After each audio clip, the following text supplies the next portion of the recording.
Hello everyone, let's discuss today's The Hindu editorial page. The first article is what makes the India-France strategic partnership tick.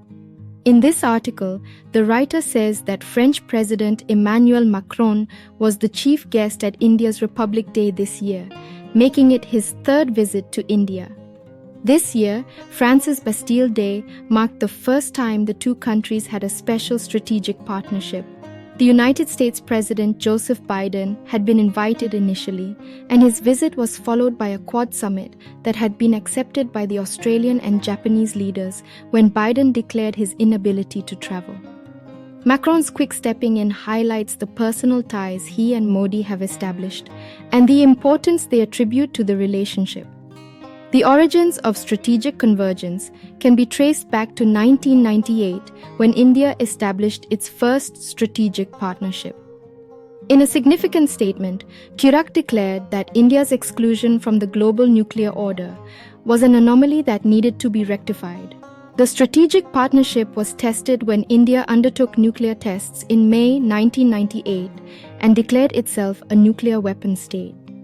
France was the first country to open a dialogue with India and displayed a greater understanding of India's security compulsions. It was also the first P5 country to support India's claim for a permanent seat in an expanded and reformatted UN Security Council. India and France have valued strategic autonomy in their own fashion. India adopted non-alignment, while France was one of the founding members of North Atlantic Treaty Organization (NATO) in 1949 and hosted the NATO headquarters. After the Second World War, both countries were quick to embrace the virtues of multipolarity. French Foreign Minister Hubert Védrine described the USA as a hyperpuissance and openly spoke out in favor of multipolarity, forming a natural convergence with India's ambitions of seeking strategic autonomy.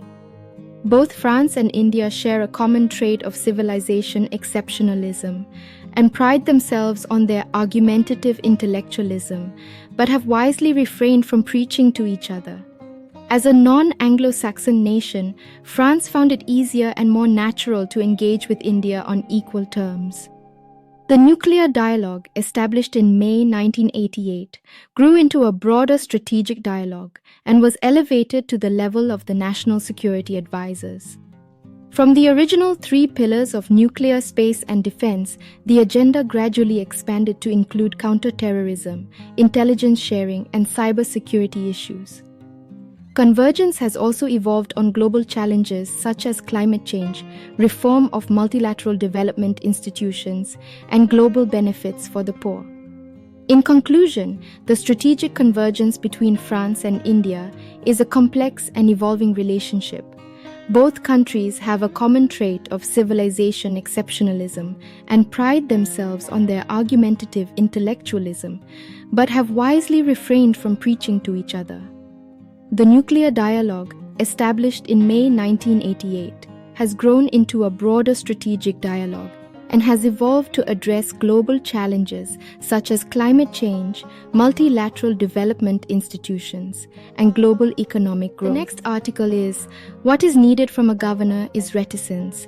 In this article, the writer says that Tamil Nadu Governor R.N. Ravi has been in the news for the wrong reason.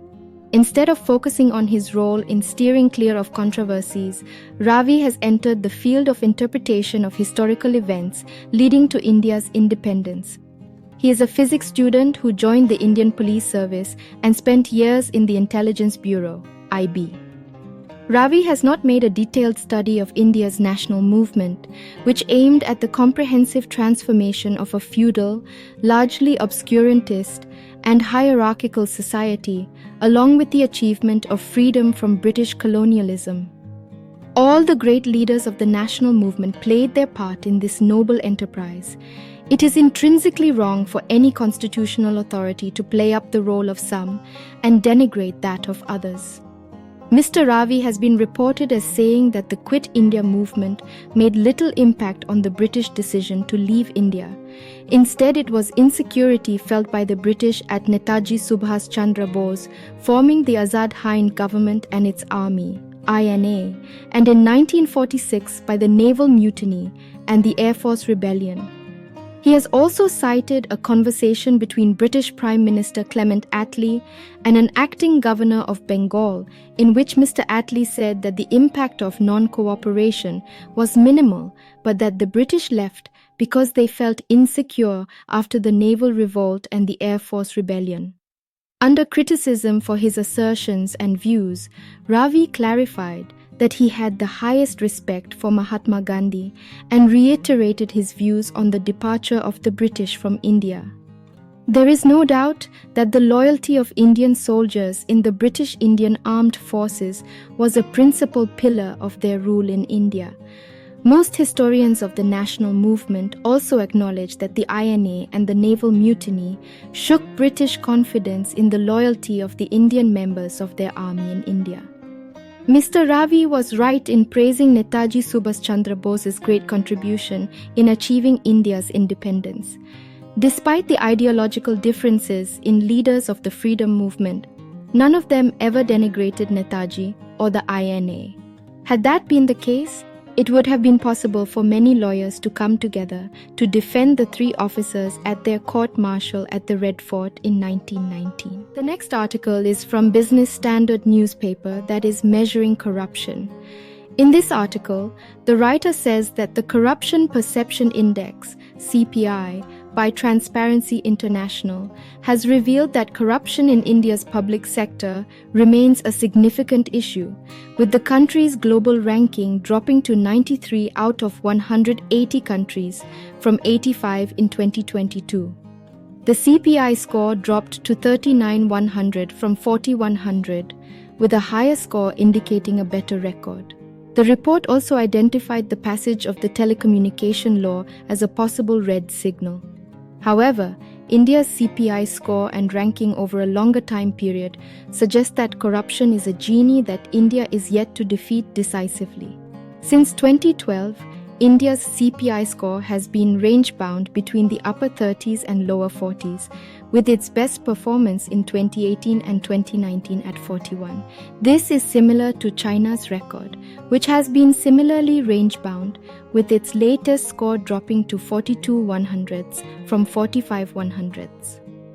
India mostly moved between the mid-70s and mid-80s, with the best performance in 2015 at 76. The CPI score, considered a more consequential metric than country rankings, draws on 3 data sources from 13 different corruption assessments collated by various institutions, including the World Bank and World Economic Forum. It covers metrics such as bribery, officials using their public office for private gain, excessive red tape, and government control of corruption in the public sector. India's marginal elevation to the 40s in terms of CPI score since 2016 could be a reflection of key changes in public asset distribution policy, such as discretionary licensing and the introduction of institutional mechanisms like goods and services, tax and insolvency law. The next article is Raise Standards. The higher education sector needs further improvements. In this article, the writer says that the All India Survey on Higher Education, AIESH, for the academic session 2021 to 22 has shown significant improvements and growth in the higher education ecosystem over the past few years.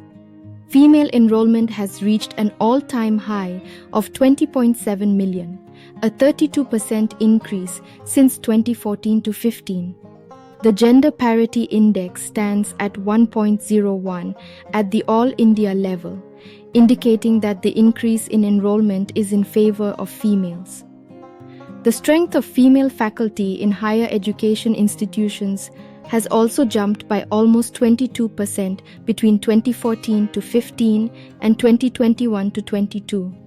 The survey results also highlight the high government presence in higher education, with nearly 59% of the total registered universities managed by governments and 21.5% for colleges. However, government expenditure on the education sector is not sufficient to meet emerging needs, calling for a greater presence of the private sector. Recent initiatives by the government to encourage foreign universities to set up campuses in India and expand the footprint of Indian universities abroad are welcome steps. STEM student enrollment is approximately 26% of total enrollment, with females outnumbering males. However, more Indians need to acquire the appropriate skills to work in an increasingly technology-driven world.